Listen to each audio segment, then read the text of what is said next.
অলৌকিক রোববারে আজ সত্যি ঘটনা অবলম্বনে নাটক হরনাথের মৃত্যু সাক্ষী। মৃত্যু শোকও মানুষ সহ্য করে না, জগতের অষ্টম আশ্চর্য এটাই। প্রিয় মানুষটিকে ধরা ছোঁয়ার আর যখন কোনো উপায় থাকে না, তখনই যেন তার চিন্তা স্মৃতি বিভিন্ন আশেপাশের ছোটখাটো ঘটনায় ভর করে সামনে এসে দাঁড়ায়। চোখ ভিজে যায়, বুক ব্যথা করে ওঠে, কিন্তু সেই শোকও ক্রমশ কমে আসে। তারপর এক সময় আর মনেই পড়ে না তাকে। এরকমটাই স্বাভাবিক, এরকমটাই সাধারণত হয়ে থাকে।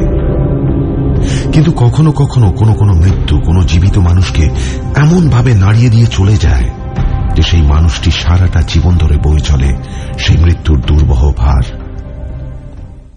হরনাথ মণ্ডল আর জগন্নাথ মণ্ডল ছিল দুই ভাই। কল্যাণীর কাছে একটি গ্রামে তারা থাকত। ছোটবেলায় খুব দুরন্ত ছিল দুজনেই, কারুর কথা শুনত না। বিভিন্ন দূরের দূরের জায়গায় চলে যেত ছোট ছোট আবিষ্কারের নেশায়।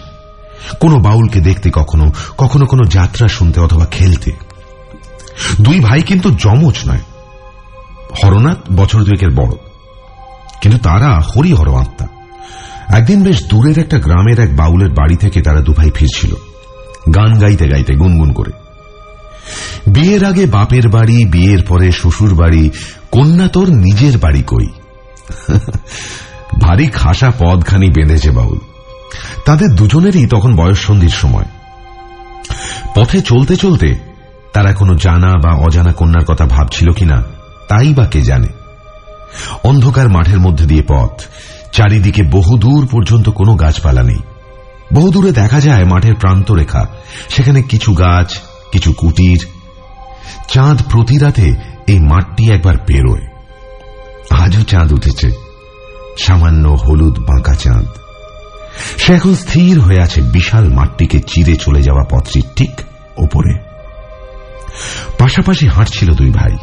যদিও বয়স এখনো 20 নিচেই তাদের, তবু তারা আজ পর্যন্ত কোনো ভয় ডর বিশেষ পায়নি।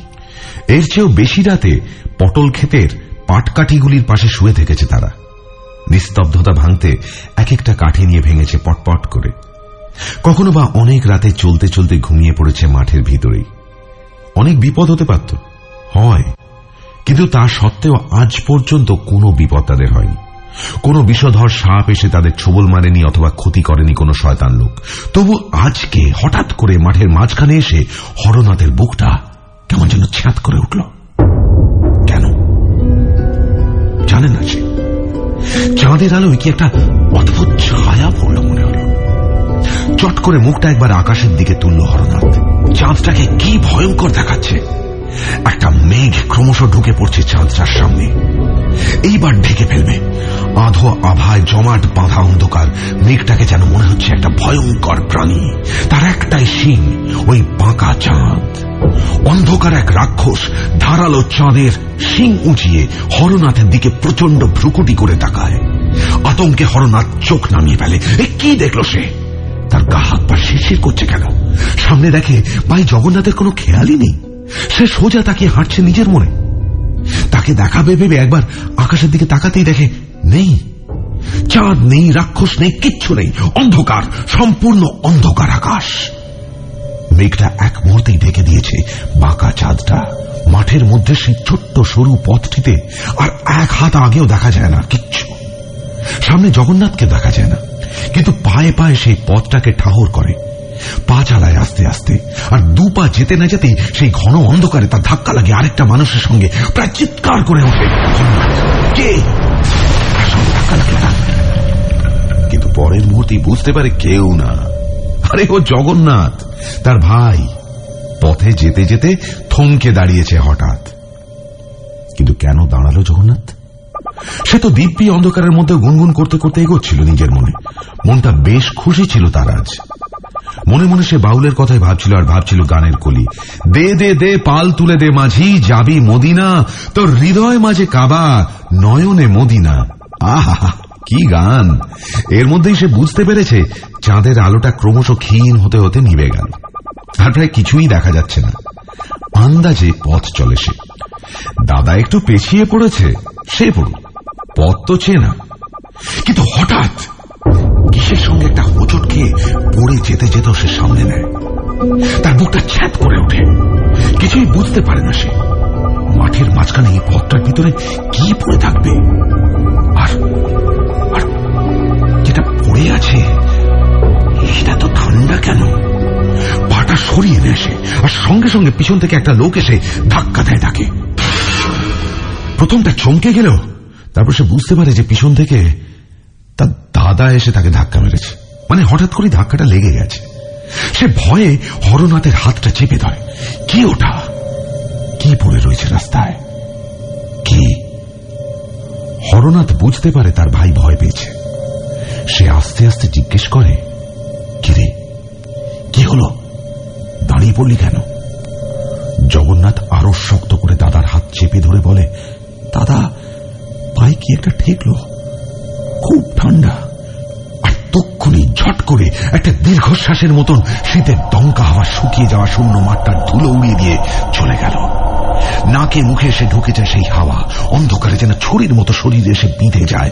হরনাথ জবাব দেয়, আয় তো দেখি কি। দুই ভাই অন্ধকারে পাশাপাশি রাস্তার সেই জিনিসটার পাশে হাঁটু গেড়ে বসে পড়ে। আর তখনই চাঁদ থেকে সরে যায় মেঘ। বাঁকা চাঁদের বিভৎস আলোয় তারা দেখতে পায় পথের মাঝখানে পড়ে আছে একটা লাশ।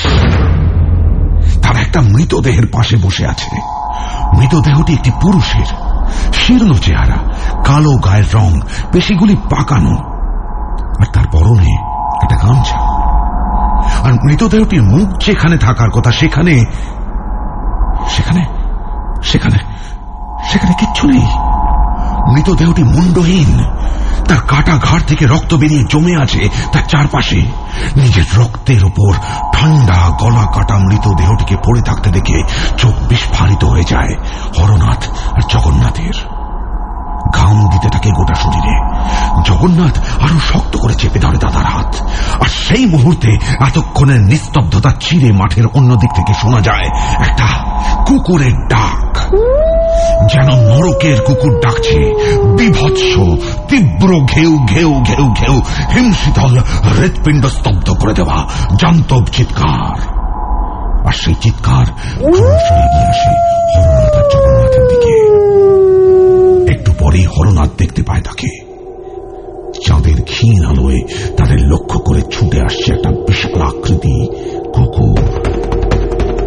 তার কালো পেশিগুলো চকচক করছে, ঝকমক করছে তার বিষাক্ত মুখ। প্রতিটি লাফে যেন তাদের আরো নিকটবর্তী হচ্ছে ভয়ঙ্কর মৃত্যু, নিশ্চিত মৃত্যু। কুকুরটা তাদের থেকে একটু দূরে এসে হঠাৎ থেমে যায়।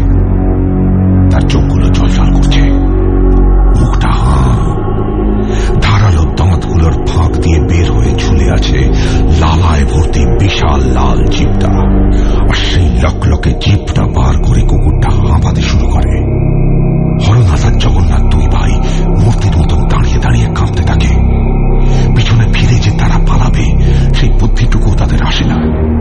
সাপ যেমন শিকারকে সম্মোহিত করে ফেলে প্রথমে, তারপর ধীরে ধীরে গিলে ফেলে, ঠিক তেমনি ওই বিশাল নেকড়ের মতন জন্তুটি যেন সম্মোহিত করে ফেলছে তাদের। একটু নড়ে ওঠে জগন্নাথ, আর সেই মুহূর্তেই তাদের প্রস্তুত হওয়ার সামান্য সময়টুকু না দিয়ে সামনের দু পায়ে মাঠের ধুলো আঁচড়ে উড়িয়ে জগন্নাথ আর হরনাথ দিকে লাফ দেয় কুকুরটা। এক প্রচন্ড লাফে জগন্নাথকে নিয়ে ছিটকে পড়ে একটু দূরে। চাঁদের আলো নিজের চোখে হরনাথ বিশ্বাস করতে পারে না। কুকুরটার বিশাল চোয়াল একবার হাঁ হয়। সে দেখে কুকুরটি তীক্ষ্ণ ধারালো দাঁত দিয়ে কামড়ে ছিঁড়ে নিল জগন্নাথের মুন্ডু। আর জগন্নাথের মুন্ডুটা মুখে নিয়ে সেই বিশাল কুকুরটা মাঠের অন্য পারে অদৃশ্য হয়ে গেল বিরাট বিরাট লাফে। হরনাথের হাত পা অসাড় হয়ে যায়। ঠিক একই রকম দুটো মৃতদেহ এখন পড়ে আছে অন্ধকারে ঠিক তার পাশে। তার মনে হয় সে মূর্তির মতন মাটির সঙ্গে আটকে গেছে। একটু দূরে পড়ে রয়েছে তার ভাইয়ের মৃতদেহ, মুন্ডহীন। সারা সন্ধে তারা একসঙ্গে কাটিয়েছে আজ, গান শুনেছে, আসরের বাইরে গিয়ে বিড়ি খেয়েছে লুকিয়ে। সব শেষ, সমস্ত। কি করে হতে পারে? জীবনে আর কখনো দেখা হবে না তাদের, আর কোনোদিন মাঠে হাঁটবে না তারা একসঙ্গে, দৌড়বে না, আর কখনো তার ভাইয়ের মুখটাও দেখবে না। সে মুন্ডুটা নিয়ে চলে গেছে ওই ভয়ানক কুকুরটা। হঠাৎ বিস্ফোরণের পর শান্ত মৃত্যুর মতো শান্ত হয়ে যায় হরনাথ। সে বুঝতে পারে কুকুরটা একটু পরেই ফিরে আসবে,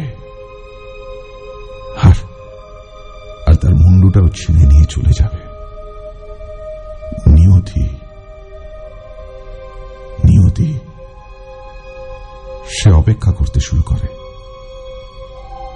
তার মাথায় খেলে না তার এখন পালানো উচিত গ্রামে গিয়ে খবর দেওয়া। তাকে তো বাঁচতে হবে, কিন্তু বাঁচতে চায় না হরনাথ। অন্তত এই মুহূর্তে সে মরে যেতে চায়। তার জ্ঞান ছিল না কোনো।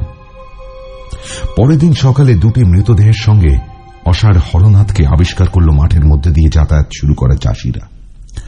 হরনাথ কোনো কথা বলতে পারছিল না, চিনতে পারছিল না কাউকে। সারা রাত মৃতদেহ দুটির পাশে বসে স্তব্ধ হয়ে সে অপেক্ষা করছিল কুকুরটির।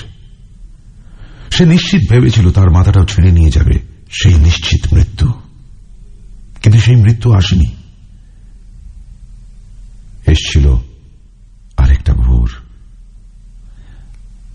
লাল সূর্য আলো করে দিয়েছিল আকাশ, আর একটু পরেই মাঠে যাওয়া চাষিরা আবিষ্কার করেছিল তাদের মানে দুটি মৃতদেহ আর হরনাথকে। ভাইয়ের মৃত্যুশোক ভুলতে পারেনি হরনাথ। সেই দুর্ঘটনার পর 2 বছর বোবা মূর্তির মতো ঘুরে বেড়াত সে। কারোর সঙ্গে কথা বলতো না কোনো, বারবার অন্যমনস্ক হয়ে যেত, মনঃসংযোগ করতে পারত না কিছুতেই, আর বারবার চমকে চমকে উঠত, পালিয়ে যেত কোথাও বাচ্চা কোনো কুকুর দেখলেও। আস্তে আস্তে এই সমস্ত ভয় বা অস্বাভাবিকতাই তার কেটে গেছে। কল্যাণীর ছোট্ট গ্রামে আর থাকে না সে। এখন সে থাকে কলকাতা টালিগঞ্জ ট্রাম ডিপোর পাশে একটা বস্তির পাশে একটা বাড়িতে, একটা ছোট্ট ঘর ভাড়া নিয়ে একা। সেখানেও মনে হয় থাকতে পারবে না সে। বড়বাজারে একটা জায়গায় একটা ছোট্ট কাজ করত সে, খুবই কম মাইনের। গত 2 মাস সেই চাকরিটাও তার নেই, ফলে বাসার ভাড়াও বাকি পড়ে রয়েছে। আর মনে হয় না তাকে বাড়িওয়ালা শীতলবাবু থাকতে দেবেন। কলকাতায় আসার সিদ্ধান্তটা তার নেওয়া গ্রামের স্মৃতিগুলো থেকে পালিয়ে আসার জন্য। কাকার কাছে থাকতো তারা 2 ভাই। বাবা মা স্মৃতি তাদের বিশেষ নেই। শুনেছে জগন্নাথের জন্মের পরপরই নাকি এক বিশাল অগ্নিকাণ্ডে তাদের দুজনের মৃত্যু হয়েছিল। কাকারা হরনাথকে ফেলে দেননি ঠিকই, কিন্তু বুকেও তুলে নেননি তা বলে। আর সেই দুর্ঘটনাটার পর গোটা গ্রামের সমস্ত লোকই হরনাথকে অদ্ভুত এক চোখে দেখত। গোটা গ্রামের মানুষই যেন গাঁথা হয়ে গিয়েছিল সেই রাতের ভয়ঙ্কর সব গল্প। আর কেউ কিচ্ছু জানত না কি হয়েছিল হরনাথ ছাড়া। সেও কাউকে কিছু বলেনি। তাই গ্রামবাসীরা নিজেরাই সৃষ্টি করেছিল 2টি মুন্ডহীন লাশ এবং হরনাথকে নিয়ে সেই গল্পগুলি। কিন্তু হরনাথ জানে সত্যিটা সেই গল্পগুলোর থেকে অনেক বেশি ভয়ঙ্কর। সেই সত্যিটাকে ভুলতেই কলকাতায় পালিয়ে এসছে সে একটা ছোট্ট কাজ নিয়ে। গ্রামে থাকতে তার জীবনটা ক্রমশ থেমে যাচ্ছিল, তাই পালিয়েছে সে। কিন্তু পালিয়ে যাবে কোথায়? নিজের কাছ থেকে তো আর পালানো যায় না। এখনো তাকে ধাওয়া করে সেই রাত। মনের ভুলে হঠাৎ করে চমকে ওঠে সে, তাকিয়ে দেখে, লক্ষ্য করে কোনো কুকুর ছুটে আসছে কিনা তার দিকে, কোথাও থেকে, কোন অন্ধকার থেকে। নিজের ছোট ঘরটায় ঢুকে একটা ক্লান্তির নিঃশ্বাস ফেলে হরনাথ। আজকে সে সত্যিই ভেবেছিল বাড়িওয়ালা দরজায় নতুন একটা তালা লাগিয়ে দেবে। সে নিশ্চয়ই ঢুকতে পারবে না। অসম্ভব কিছুই নয়, যে কোনো দিনই হতে পারে। সমস্ত দিনটা রোদে ঘুরে আজকেও একটা কাজ জোগাড় করতে পারেনি সে। প্রতিদিনই চলছে এই ঘটনা গত 2 মাস ধরে। জমানো টাকা প্রায় শেষ, খাওয়া দাওয়া চলবে না আর কয়েকদিন পর থেকেই। কুঁজোয় রাখা সামান্য জল উপুর করে খেয়ে নেয় হরনাথ। ভাবে বিছানায় গিয়ে শুয়ে পড়বে। কাল সকালে একটা গুদোমে যাওয়ার কথা আছে, ওয়াচম্যানের চাকরি। এতক্ষণ খোলা দরজা দিয়ে চাঁদের আলো আসছিল। এখন বিছানাটা পরিষ্কার করবে বলে দরজাটা বন্ধ করে আলোটা জ্বালাতে যায় সে, আর সঙ্গে সঙ্গে চমকে ওঠে। কি যেন বলল, আলোটা জ্বালাস না। কি কেউ কি সত্যি কিছু বলল? ঠিক শুনছে সে? না না, হতেই পারে না।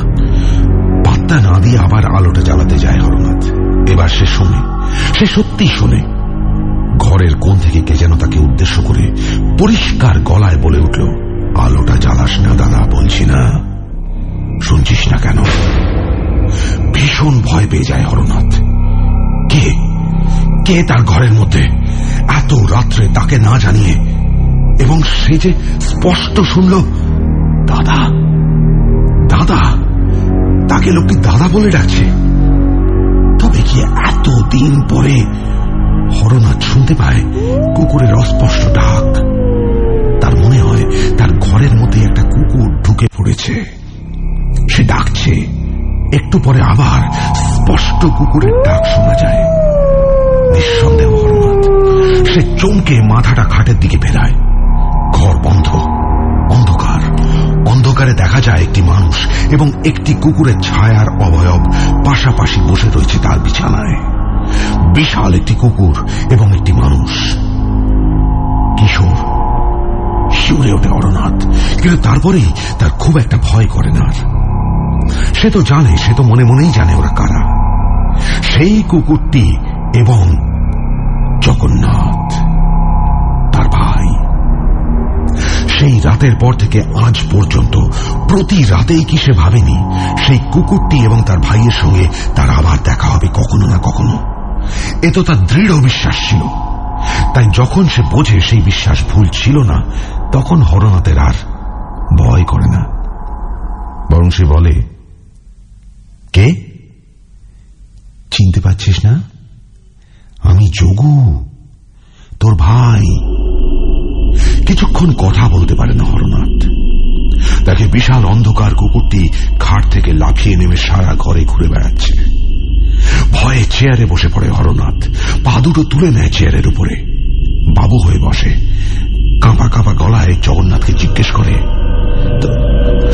তোর কি হয়েছিল? দেখেছিলি তো কি হয়েছিল, আর কি হবে? একটু চুপ করে থাকে হরনাথ। সে তো সত্যিই দেখেছিল কি হয়েছে, কিন্তু ওইটুকুই কি সব? আগের মুন্ডহীন লাশটা কার?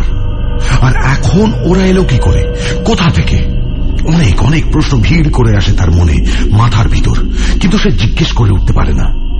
ছায়ার কুকুরটা তার চেয়ারের তলাতেই কুণ্ডলি পাকিয়ে বসে আছে। ওর দাঁত দেখা যায়, অস্বাভাবিক দাঁড়ালো দাঁতগুলো। হরনাথ ভয়ে ভয়ে জিজ্ঞাসা করে, এই কুকুরটা তোর সঙ্গে কেন? ও তো থাকবেই, ওকে নিয়ে ভাবিস না, বরং নিজেকে নিয়ে ভাব। তোর তো এদিকে মহা বিপদ। নিজের কি হবে ভেবেছিস একবারও? আমরা তোর সঙ্গে থাকবো বলে এলাম তো। তুই তো আর নিজেই কয়েকদিন পর কোথায় থাকবি ঠিক নেই। তোরা তোরা তোরা আমার সঙ্গে থাকবি? সত্যি? কেন,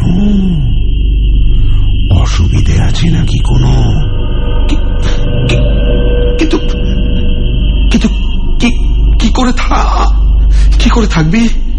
কেন, ঠিক এখন যেভাবে আছি সেভাবে, ছায়া হয়ে। ছায়ার কুকুর আবার লাফ দিয়ে উঠে পড়ে হরনাথের বিছানায়। গুটিসুটি মেরে শুয়ে পড়ে জগন্নাথের পাশে। জগন্নাথ বলে, কিন্তু তার আগে তোর অবস্থাটা তো পাল্টাতে হবে। এত ছোট ঘরে তুই নিজেই থাকতে পারিস না, আমাদের রাখবে কি করে? এই গোটা বাড়িটা পেলে না হয় একটু খেলে ছড়িয়ে থাকা যেত, কি বলিস? আমার তো ভাড়ার ঘর। জানি জানি, সবই জানি। এখন তুই এই বাড়িতে ভাড়া থাকিস, কিন্তু একদিন তো তুই এই বাড়িটার মালিকও হয়ে যেতে পারিস নাকি? মালিক? কি করে?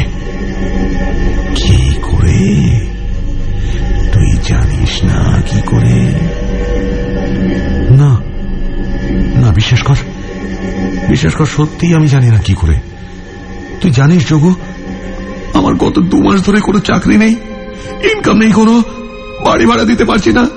বাড়ির মালিক যে কোনো দিন আমার জিনিসগুলো বের করে ঘরে তালা দিয়ে দেবে। সব জানি আমি, সমস্ত কিছু, সব কিছুই আমি জানি। আমি এও জানি একদিন এই বাড়িটা হয়ে যেতে পারে আমাদের। ভাব একবার, এই বাড়িটার দোতলার বারান্দায় আমি আর তুই বসে চা খাবো, সারা বাড়িতে ঘুরে বেড়াবো, থাকবো। এই বাড়ির মালিকের কেউ নেই, শুধু আছে টাকা, অনেক টাকা, অনেক টাকা। এই বাড়ির সিন্ধুকে সব তোর হয়ে যাবে, সব তোর।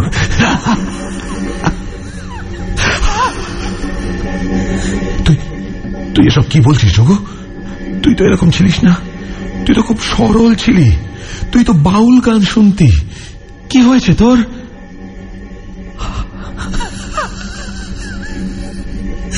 আমি তো আসলে এরকমই, আমি এইরকমই তো, তুইও আসলে এরকম। আমরা দুজনে এই বাড়িটায় থাকি, তোর আর কোনো বিপদ হবে না।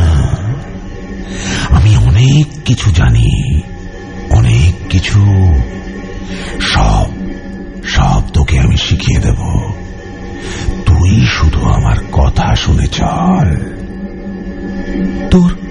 তোর কথা? কি কথা? কি কথা শুনতে হবে আমায়? কোন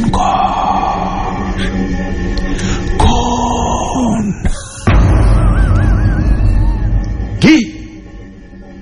তোর বাড়িওয়ালাকে খুন কর, তার গলাটা কেটে ফেল।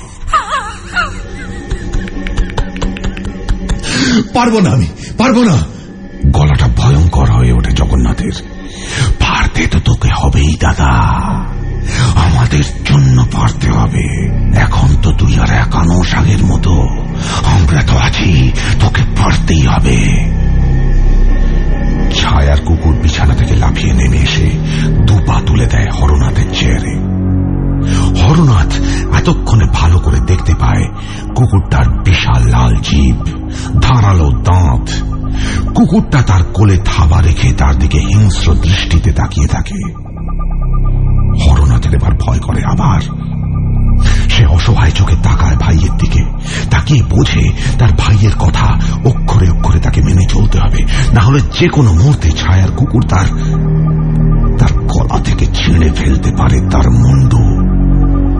সে জিজ্ঞেস করে, কিন্তু পুলিশ আছে যোগু, ফাঁসি হয়ে যাবে তো? কিচ্ছু হবে না। শোন, এই বাড়ির মালিক একলা লোক, একদম একা, 7-5 কেউ নেই তার।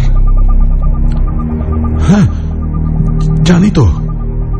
তার গলা কেটে ফেললে কারোরই কিছু যায় আসবে না, কেউ তো জানবেই না, শুধু তুই থাকবি। এখন তো এখানে তুই থাকিস, আর থাকে তোর বাড়ির মালিক। ভেবে দেখ একবার, ভেবে দেখ। কিন্তু ওই ডেড বডিটা, লাশটা কোথায় লুকোবো?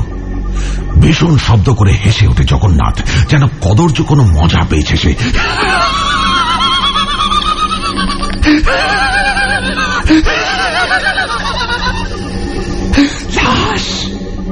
লাশ খেয়ে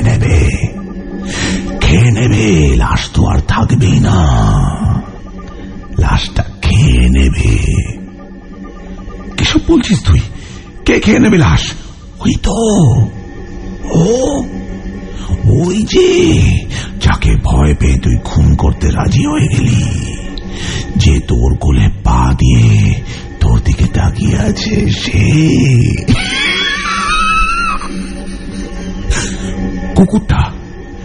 কুকুরটা প্রচন্ড ভয় করে ওঠে হরনাথের।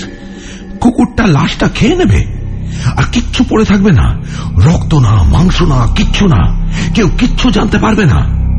বাড়িটা, এত টাকা পয়সা সব তার হয়ে যাবে। তার লোভ হয়, খুব লোভ হয়। জগন্নাথ যেন তার মনের কথাগুলো পড়ে ফেলে, বলে, শোন, সবাইকে কাল বলে দিবি তোর বাড়িওয়ালা বেনারস গেছে ঘুরতে। ওর তো যাওয়ার কথাই আছে, তাই না? হ্যাঁ হ্যাঁ, পরশুদিন। ও ভেবেছে তোকে বের করে দিয়ে ঘুরতে চলে যাবে। যা, তার আগে ওকেই আমরা বের করে দিই। সবাইকে বলে দিবি বাড়িওয়ালা একদিন আগে বেনারস চলে গেছে, শুধু আমরা জানব।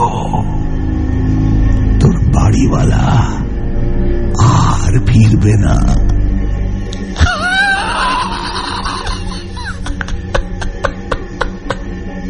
শীতলবাবু নিজের ঘরে শুয়ে ঘুমোচ্ছিলেন। তিনি শান্তিপ্রিয় লোক, অবিবাহিত। রিটায়ার করার পর জমানো টাকা আর বাড়ি ভাড়ার টাকায় তার চলে যায়। প্রতিদিনই তিনি তাড়াতাড়ি ঘুমিয়ে পড়েন। আজ তার ঘুমোতে একটু দেরি হয়ে গেছিল। সমস্ত অপ্রিয় সিদ্ধান্ত নেওয়ার দিনই তার এটা হয়, ঘুমোতে একটু দেরি হয়ে যায়। অবশ্য এটা তো স্বাভাবিকই, একটা মানুষকে বাড়ি থেকে বার করে দিতে কারই বা ভালো লাগে। হরনাথকে চেনেন তো বহুদিন, কিন্তু ভাড়া দেওয়া যদি একেবারেই কেউ বন্ধ করে দেয়, তাহলে তার পক্ষে আর সম্ভব নয় সেই লোকটাকে এমনি এমনি বাড়িতে রেখে দেওয়া, কোনো মতেই সম্ভব নয়। কালোকে কথাগুলো বলে ওর জিনিসগুলো বের করে দরজায় নিজের তালা লাগিয়ে পরশু বেনারস চলে যাবেন তিনি, সেই ভালো হবে। হরনাথ নিশ্চয়ই তারপর চাকরি পেয়ে যাবে একটা বেনারস থেকে তিনি ফিরতে ফিরতে। আর যদি নাও পায়, তার এত তো কিছু ভাবার নেই একটা অনাত্মীয় ভাড়াটেকে নিয়ে, অপরাধ বোধে ভোগারও কিছু নেই। হঠাৎ ঘুমটা ভেঙে গেল শীতলবাবুর। না, কোনো আওয়াজে নয়, কোনো স্বপ্ন দেখেও নয়, কেমন যেন একটা ভয়ে। ঘুমের মধ্যেই তার এত ভয় করল যে চমকে উঠে পড়লেন তিনি ঘুম থেকে। আর উঠেই দেখলেন তার বিছানার উল্টো দিকে একটা ছায়া ঘন হয়ে বসে আছে। টেবিল আর জলের কুঁজোর পাশে জমাট ঘন অন্ধকার। কি অন্ধকার করে, তার চেয়ে অন্ধকার ওই ছায়াটা। জানলার কাছ দিয়ে ঘরে ঢুকছে বাঁকা চাঁদের অদ্ভুত আলো। সেই হলুদ সাদা আলো ভেদ করতে পারছে না সেই অন্ধকারকে, যেন একতাল মাংস অথবা মাটি অথবা কোনো শরীর। ওটা কি? হাঁ করারও সময় পেলেন না তিনি, তার আগেই কুকুরটি তার সমস্ত শরীর ঝাঁকিয়ে জানলা দিয়ে আসা চাঁদের আলোয় ফিরে তাকিয়েছে তার দিকে। জমাট অন্ধকার দিয়ে তৈরি একটি বিরাট কুকুর। তার বিশাল মাথা, প্রচন্ড দুই অদ্ভুত চোখ দুটি জ্বলছে দিক দিক করে, যেন দুটি তপ্ত কয়লার টুকরো, গাঢ় লাল। বিশাল দুই থাবা মেঝে আঁচড়াচ্ছে, কর্কশ শব্দ তুলছে। কুকুরটি এবার হাঁ করে। অন্ধকার সেই কুকুরটির মুখে তীক্ষ্ণ ধারালো সাদা দুপাটি হলুদ দাঁত আর বিশাল তার লাল জিভ। হাঁপাচ্ছে সে, লকলকে জিভ বার করে হাঁপাচ্ছে। শীতলবাবু কিছুই বুঝতে পারেন না কি ব্যাপার। তিনি মনে করেন তিনি স্বপ্ন দেখছেন, চোখ বন্ধ করে ফেলেন। তারপর উঠে পড়েন। না, ঘরে তো কেউ নেই। স্বপ্ন দেখেছেন? ঘরের মধ্যে কুকুর আসবে কোত্থেকে? হ্যাঁ, মনের ভুলই বটে। কি দেখেছেন? না, কোনো কিছুই নেই। ওই তো টেবিল, ওই তো জানলা দিয়ে এসে পড়ছে চাঁদের আলো। কই, কোনো কুকুরের ছায়া তো নেই, কোনো কুকুরের থাকার কোনো লক্ষণই নেই। নিশ্চিন্ত হয়ে চিত হয়ে থাকা অবস্থা থেকে এবার ডান পাশ ফেরেন শীতলবাবু, আর তারপরই ভয়ে কাঁটা হয়ে যান। দেখেন তার পাশে তার বিছানার উপর জমদূতের মতো বসে আছে সেই ভয়ঙ্কর বিশাল ছায়ার কুকুরটা। তাকে দেখছে, অপেক্ষা করছে তার জন্য। বিশাল একটা হাঁ করে কুকুরটা ভয়ে ছিটকে গিয়ে বিছানার অন্যদিক থেকে নামতে গিয়ে পায়ে চাদরটা জড়িয়ে ফেলে বিছানার তলায় পড়ে যান শীতলবাবু। কুকুরটা বিছানার ধারে এসে মাথা ঝুঁকিয়ে তাকে দেখে অনেকক্ষণ ধরে। আস্তে আস্তে ছেঁচড়ে শীতলবাবু বিছানার তলায় গিয়ে আশ্রয় নেন। সেইভাবে কতক্ষণ ছিলেন তিনি জানেন না। আতঙ্কে স্তব্ধ হয়ে তিনি চুপ করে পড়েছিলেন, নিঃসাড়ে, ভয়ে বেরোলেই তাকে ওই কুকুরটার মুখে পড়তে হবে। মিনিটের পর মিনিট, ঘন্টার পর ঘন্টা বসে থাকার পর মানুষ আর বসে থাকতে পারে না। এক সময় তাকে মুখ বাড়িয়ে দিতে হয় অনিশ্চিতের উদ্দেশ্যে। শীতলবাবু তাই করলেন। অনেকক্ষণ পর তিনি বেরোলেন খাটের তলা থেকে। গোটা ঘরটায় তাকিয়ে দেখলেন ভালো করে, না, কোথাও কুকুরটা নেই। ঘড়িতে রাত 3টে বাজে। ভয় পেয়ে গেছেন। তিনি এখনো বুঝতে পারছেন না তিনি সত্যি দেখেছেন না সবটাই স্বপ্ন। স্বপ্ন নয়, দুঃস্বপ্ন। গলা শুকিয়ে গেছে, জল খেতে হবে। কোন রকমে একটুখানি জল খেয়ে তিনি বুঝতে পারেন না কি করবেন। একা এই ঘরে আর থাকতে পারবেন না তিনি। নিজের ঘরের দরজা খুললেন তিনি। সিঁড়িতে আলো জ্বলছে, সেই আলো লক্ষ্য করে তিনি এগোতে শুরু করলেন। না, হরনাথকে তাড়াবেন না তিনি। সে বাড়ি ফিরেছে, শব্দ পেয়েছেন। আজকে রাতটা তার ঘরে গিয়েই তিনি কাটাবেন। ভাগ্যিস আরেকটা মানুষ ছিল আজ বাড়িতে, না হলে কি যে হলো তার সঙ্গে কোনো মতেই কোনো ব্যাখ্যা পান না শীতলবাবু। স্বপ্নই দেখেছেন তিনি। যাই হোক, কিন্তু একা আজকে আর থাকা যাবে না। হরনাথের ঘরের সামনে দাঁড়িয়ে একটু ইতস্তত করেন তিনি। ঘরটা খোলা। ঘর খোলা রেখে কোথায় গেছে ছেলেটা এত রাতে? আজকেই রাতে। কিছুক্ষণ হরনাথের ঘরের সামনে দাঁড়ান শীতলবাবু। বুঝতে পারেন না ঢোকাটা উচিত হবে কিনা। হয়তো বাথরুমে গেছে, ঢুকে তাকে দেখে চমকে যাবে না তো। সে যাই হোক, দেখা যাবে। আপাতত বসা তো যাক। ঘরে ঢোকেন তিনি। দেখেন ঘরের মাঝখানে চেয়ারটা এনে রাখা আছে। চমকে যান। তাহলে কি হরনাথ জানতো যে তিনি আসছেন, নাকি অন্য কেউ এসেছিল? কি যে ভুলভাল ভাবছেন তিনি। এগিয়ে গিয়ে চেয়ারটায় বসেন শীতলবাবু। খোলা দরজা দিয়ে চাঁদের আলো ঘরে ঢোকে। বিছানাটা দেখে মনে হয় আজকে রাতে কেউ শোয়নি। কেন? কি করছিল? হঠাৎ পেছনে দরজাটা বন্ধ হয়ে যায়। ঘরটা অন্ধকার হয়ে যায়। শীতলবাবু চমকে চেয়ার থেকে দাঁড়িয়ে উঠতে চান, আর সেই মুহূর্তে এক গাছা দড়ি এসে পড়ে তার উপরে। নিপুণ দ্রুত হাতে তিনি কিছু করার আগে তাকে অন্ধকারের মধ্যে কেউ চেয়ারটার সঙ্গে বেঁধে ফেলে। নিদারুণ আতঙ্কে চেঁচিয়ে ওঠেন শীতলবাবু, কে কে? হরনাথ, হরনাথ! এই তো শীতলদা, আমি, আর কেউ নয়। চেয়ারের পিছন থেকে দড়িটা টান দিয়ে দুবার ঝাঁকিয়ে ঠিকঠাক বাঁধা হয়েছে কিনা দেখে নিয়ে বেরিয়ে আসে হরনাথ। বিছানায় গিয়ে বসে। শীতলবাবু নিজের চোখে বিশ্বাস করতে পারেন না। হরনাথ তাকে বেঁধে ফেলল চেয়ারটার সঙ্গে। কেন? কেন? হরনাথ যেন তার মনের কথা টের পেয়ে উত্তর দেয়। কেন বলছি শীতলদা, দাঁড়ান আগে পরিচয় করিয়ে দিই। ঘরের একটা অন্ধকার কোণে আঙুল দিয়ে নির্দেশ করে হারাধন। বলে, দেখতে পাচ্ছেন ওদের? দেখতে পাচ্ছেন তো? শীতলবাবু নজর করে দেখেন যেন দুটি ছায়া মূর্তি বসে আছে সেখানে। একটি মানুষ, কিশোর, আরেকটি হল সেই কুকুরটা যাকে তিনি তার নিজের ঘরে দেখেছিলেন। স্বপ্নই তো, নাকি সত্যি? কুকুরটা উঠে এসে চেয়ারের নিচের মেঝেতে কুণ্ডলি পাকিয়ে বসল। কুকুরটাকে দেখিয়ে হরনাথ বলল, ওকে তো চেনেনি, আর ওটি আমার ভাই জগন্নাথ। কিছুক্ষণ কিছু বুঝতে পারলেন না শীতল। তারপর শুনলেন হিংস্র ঠান্ডা গলায় হরনাথ বলছে, আপনার তো কেউ নেই। এত বড় বাড়ির কি দরকার আপনার? এইবার থেকে এই বাড়িতে আমরা থাকব। আমি, আমার ভাই, আরো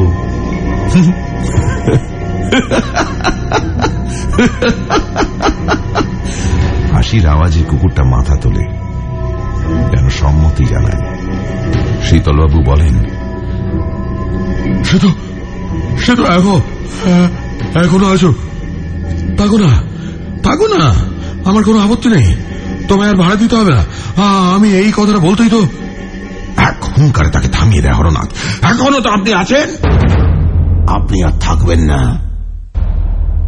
আমরা থাকব আমাদের মতন করে।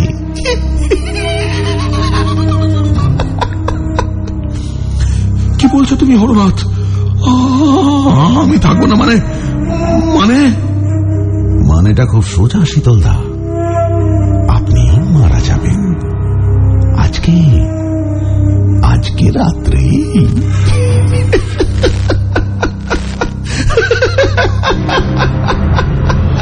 কি?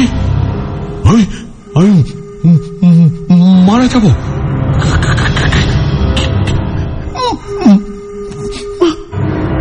আপনার গলাটা কেটে ফেলবো আমি। এই দেখুন, চিনতে পারছেন এটা?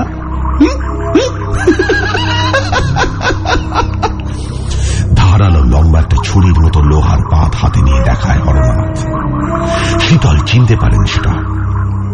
কিছুদিন আগে যখন বাড়ি মেরামত হচ্ছিল, একটা লোহার পাত চেয়ে নিয়েছিল সে। সেটাকে শান দিয়ে এরকম একটা ছুরি বানিয়ে ফেলেছে সে। কি ভয়ঙ্কর! প্রচন্ড ঘামে কপাল, মুখ, জামা ভিজে যায় শীতলবাবুর। তিনি বুঝতে পারেন না কি করবেন, কি করা উচিত। কুকুরটা যেন মজা পেয়ে মুখ হাঁ করে দাঁত বের করে তার দিকে তাকায়। তিনি শোনেন হরনাথ বলেই চলেছে, আপনার গলাটা কেটে ফেলবো। তারপরে দেখুন কুকুরটার দিকে দেখায় সে। ও আপনাকে খেয়ে ফেলবে, সবটা খেয়ে ফেলবে, রক্ত, মাংস, মজ্জা, চামড়া সমস্ত। আপনি আর থাকবেন না, সবাই জানবে আপনি বেনারসে গেছেন। শুধু আমরা জানবো আপনি আর নেই। নিদারুণ আতঙ্কে স্তব্ধ হয়ে যান শীতলবাবু। তিনি কিচ্ছু বুঝতে পারেন না। এই হরনাথকে তিনি চেনেন না। যে লোকটিকে তিনি চিনতেন, সে নয়, একটা শয়তান। এ তাকে হয়তো সত্যি খুন করে ফেলবে। আর কুকুরটা, ওই যে কিশোরটা বসে আছে, কিশোরটি অন্ধকারের ভেতরে বসেই আছে। আর কুকুরটি এতক্ষণে গিয়ে বসেছে হরনাথের পাশে, যেন পোষা। তাকে এক্ষুনি পালাতেই হবে এখান থেকে, এক্ষুনি। হাত দুটি ফাঁকা আছে তার, শুধু কোমরটুকু বাঁধা চেয়ারের সঙ্গে। তিনি উঠে দাঁড়াতে পারবেন চেষ্টা করলে। হ্যাঁ পারবেন, অবশ্যই পারবেন। তাকে পারতেই হবে। কোন রকমে কোমরে বাঁধা চেয়ারটা নিয়ে উঠে দাঁড়াবার চেষ্টা করেন। তারপর খোঁড়াতে পিছন ফিরে দৌড়ে যান দরজার দিকে। কিচ্ছু দেখতে পাচ্ছেন না তিনি। অন্ধকার, সমস্ত ঘরটা অন্ধকার। কিন্তু মৃত্যু ভয়ে মানুষ যে কোনো অসম্ভব কাজও সম্ভব করার চেষ্টা করে। সে বুঝতে পারে কোনো লাভ নেই, কিন্তু তবু চেষ্টা করে। শীতলবাবু দৌড়ে গেলেন ওই খোঁড়াতেই দরজার দিকে। আর কিছু দূর যেতে না যেতেই যা স্বাভাবিক তাই ঘটল। তিনি পড়ে গেলেন। দরজার একটু আগেই তিনি পড়ে গেলেন মুখ থুবড়ে। চেয়ারটা তার বাঁধাই রইল তার পিছনে। সেটা পড়লো তার পিঠের উপরে। প্রচন্ড লাগলো তার চিবুকে, পিঠে, হাঁটু দুটো মনে হয় পেটে গেল। শীতলবাবু পায়ের শব্দ শুনতে পেলেন, যা ক্রমশ এগিয়ে আসছে তার দিকে। শীতল, গম্ভীর সেই পায়ের আওয়াজ। হরনাথ আস্তে আস্তে এগিয়ে এসে বসল শীতলবাবুর মাথার পাশে। এগিয়ে এলো বিশাল কুকুরটিও। আর এতক্ষণে অন্ধকার কোণটি থেকে হেঁটে এগিয়ে এলো একটা ছেলে, কিশোর। সেই ছায়াময় কিশোরটি অন্ধকারের মধ্যে সেও যেন এসে দাঁড়ালো শীতলবাবুর মাথার একদম সামনে। চোখটা শেষবারের জন্য এই তিনজনের দিকে ঘোরালেন শীতলবাবু। এটাই কি মৃত্যু? এইরকম মৃত্যুই কি তার হওয়ার কথা ছিল? এইভাবে তার নিজের বাড়িতে একটি মানুষকে বিশ্বাস করে তার ঘরে রাত কাটাতে এসে বিস্ময়ে, দুঃখে হতবাক হয়ে পড়েন তিনি। ভয়ে ঠান্ডা মেরে যায়, গলা শুকিয়ে যায়। দরজাটায় হালকা ঠেলা দেয় হরনাথ। ক্যাচ করে দরজাটা খুলে যায়। বাইরে চোখ যায় শীতলবাবুর। চাঁদ উঠেছে, হলদে সাদা বাঁকা চাঁদ। কি বিভৎস! তিনি শোনেন হরনাথ কাকে যেন জিজ্ঞেস করল, এইবার? হ্যাঁ, এইবার? জগন্নাথ মাথা নাড়ে। কুকুরটি একবার ডেকে ওঠে, ক্ষুধিত অসুস্থ সেই ডাক। মৃত্যু, সাক্ষাৎ মৃত্যু। হরনাথের হাতটা মাথার উপরে ওঠে একবার, দেখতে পান শীতলবাবু সেই হাতে সেই ধারালো সেই ছুরির মতন পাতটা, আর সোজা সেই ধারালো চকচকে লোহার পাতটা নেমে আসে তার ঘাড়ের উপর। কি প্রচন্ড শক্তি এখন হরনাথের হাতে! এক কোপে মুন্ডুটা নামিয়ে দেয় সে। রক্তের বন্যা বয়ে যায়, ছড়িয়ে পড়ে গোটা ঘরে, দরজা দিয়ে বয়ে চলে যায় বাইরে, নিজের রক্তের উপর পড়ে থাকে মুন্ডহীন শীতলবাবুর লাশ। তার মাথাটা কিছু দূরে গড়িয়ে গিয়ে স্থির হয়ে আছে। হরনাথ এতক্ষণ খুব অস্থির হয়েছিল। এতক্ষণে তার অস্থিরতা কিছুটা হলেও কমে আসে। সে বরং নিশ্চিন্ত হয়। ব্যাস, তার যা করার ছিল সে করে ফেলেছে। এইবার ছায়ার কুকুরটি আর জগন্নাথ করে ফেলবে তাদের কাজ। ছায়ার কুকুরটি খেয়ে ফেলবে শীতলবাবুকে, চিটে পরিষ্কার করে দেবে সমস্ত রক্ত। সে জগন্নাথ আর কুকুরটি এবার নিশ্চিন্তে থাকবে এই দোতলা বাড়িটায়।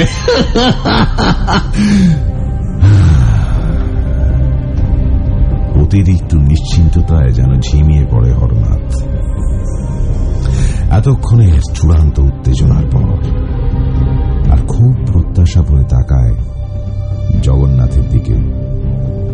তাকে বলে, যোগু, কি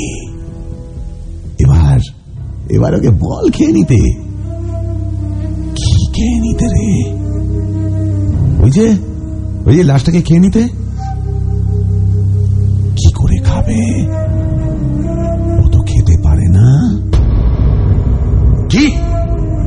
কি বলছিস তুই? তুই যে বলি ও সব খেয়ে নেবে, সমস্তটা, কোন পুলিশের বাবাও টের পাবে না? এখানে একটা খুন হয়েছে। তুই এখন তুই বলছিস ও খেতে পারে না? ও খেতে পারে না। কি করে খাবে? ও তো ছায়া দিয়ে তৈরি, আমার মতো। ও তো কিছুই খেতে পারে না। ছায়ার কুকুরটির লাল জিভ, দাঁত, এগুলো তার মানে নেই। ভ্রম, সবটা ভ্রম, সমস্তটা ভ্রম। কুকুরটির দিকে চায় হরনাথ, দেখে তার শরীরে জমাট অন্ধকার গলে গলে পড়ছে মেঝে, পড়ে জলের মতন গড়িয়ে মিশে যাচ্ছে ঘরের অন্ধকারে। তার চোখের সামনে কুকুরটা অদৃশ্য হয়ে গেল। নেই, কুকুরটা নেই। তবে যে জগন্নাথ বলেছিল ওরা এবার থেকে একসঙ্গে থাকবে এই বাড়িটায় একসঙ্গে। সে জগন্নাথের দিকে তাকায়, প্রশ্ন করে, কিরে তোরা থাকবি না আমার সঙ্গে? আমরা একসঙ্গে থাকবো না এই বাড়িটায়? একসঙ্গে চা খাবো না আমরা উপরের বারান্দাটায় বসে? আমরা কি করে থাকবো বল? আমাদের তো ফিরে যেতে হবে। আমরা তোর সঙ্গে থাকতে পারবো না। ওই দেখ, ও যেমন চলে গেল, আমিও সেরকম চলে যাব। কি বলছিস তুই? তাহলে তুই বলেছিলি কেন? না বললে তো তুই খুনটা করতি না। মানে আমাকে দিয়ে খুন করিয়ে কি লাভ হলো তোর? কি লাভ হলো? আমার কি লাভ হবে বল? লাভ তো হলো তোরই। তোকে দিয়ে তো কেউ খুন করায়নি, তুই নিজেই খুনটা করেছিস। ভেবে চিন্তে, ঠান্ডা মাথায়। আমরা তো তোর মনের ভুল মাত্র। ভেবে দেখ, ঠান্ডা মাথায় ভেবে দেখ, তুই খুনি, তুই। আর কাউকে দোষ দিয়ে লাভ নেই। তোর হয়তো মনে নেই, তোকে মনে করিয়ে দিই। সেদিন মাঠের ভেতর কোনো কুকুর আমার মুন্ডু নিয়ে পালায়নি, তুই কেটেছিলি আমার মাথা, যেরকম আমি আর তুই মিলে কেটে ফেলেছিলাম অন্য লোকটার মুন্ডুটা। বাউলের আসর থেকে গাঁজার লোভ দেখিয়ে বের করে এনে। মনে পড়ছে মনে? তারপর তোর মাথায় খুন চেপে গেল। নেশা হয়েছিল বোধহয় তোর। তুই সেই নেশার ঘুরে আমার মুন্ডুটাও কেটে ফেললি। পাগল হয়ে গেলি তুই। মনে পড়ছে এবার তোর? এইবার তোর মনে পড়বে, নিশ্চয়ই পড়বে।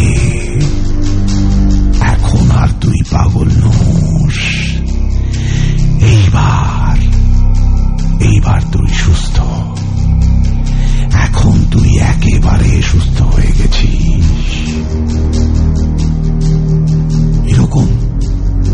এরকমই কি? আবছা আবছা মনে পড়ছে হরনাথের। তবে কি জগন্নাথ যা বলছে সত্যি? সব সত্যি? তবে এতদিন সে ভুলেছিল কেন? কি করে? এও কি হতে পারে? মুহ্যমান হয়ে পড়ে হরনাথ। সে কি করবে? সে কি এতদিন একটা মিথ্যে জীবন নিয়ে বেঁচে আছে? কোনটা সত্যি কথা? এই দুটোর মধ্যে যে কোনো একটা তো সত্যি বটেই। কোনটা কোনটা কোনটা? না, নাকি অন্য কোনো অজানা সত্যি আছে এর বাইরেও? কিচ্ছু মনে করতে চায় না হরনাথ, পারেও না। দেখে ছায়ার কিশোরটি আস্তে আস্তে গলে গেল। ছায়া গড়িয়ে গেল ঘরের মেঝের অন্ধকারে, মিশে গেল অন্যান্য অন্ধকারের সঙ্গে। চলে গেল জগন্নাথ, চলে গেল। না, তার মানে ও জগন্নাথ নয় ও। তার মানে এটা ওর মনের ভুল। সে খুনি। এতদিন পরে সে আবিষ্কার করলো সেই খুনি। সে আবার দাঁড়িয়ে আছে মুন্ডহীন একটা মৃতদেহের পাশে। সে দেখে রক্তে ভিজে গেছে সমস্ত মেঝে। তার হাত, পা, প্যান্ট, শার্ট চেটে পরিষ্কার করার কেউ নেই। ওরা মিথ্যে প্রতিশ্রুতি দিয়েছিল। আবার মৃত্যু সেই একই রকম ভাবে তাকে ফেলে রেখে চলে গেল। নাকি সেই মৃত্যুকে আনে বারবার সেই নিয়ে আসে মৃত্যুকে? না, আর সে বসে থাকবে না অপেক্ষায়। কখন কুকুরটি তার মুন্ডুটা কামড়ে ছিঁড়ে নিয়ে যাবে সেই অপেক্ষায় সে আর বসে থাকবে না। সে নিজেই শেষ করবে নিজেকে। সে নিজেই ডেকে আনবে নিজের মৃত্যু। বড় গভীর, আদরের, নিবিড় এই মৃত্যু। হরনাথের হাতের লোহার ধারালো চকচকে পাত্রা ঝলসে ওঠে। কি জোর তার হাতে! এক কোপে তার মাথাটা ছিটকে বেরিয়ে যায় ঘাড় থেকে কেটে। দেহটা লুটিয়ে পড়ে মাটিতে। দুটি মুন্ডহীন শব পাশাপাশি পড়ে থাকে। তাদের মুন্ডু দুটি একটু দূরে পড়ে একে অপরের দিকে চেয়ে আছে। তাদের পাশে জেগে বসে থাকার জন্য কেউ নেই। কোনো মানুষ আর জীবিত নেই ঘটনাস্থলে।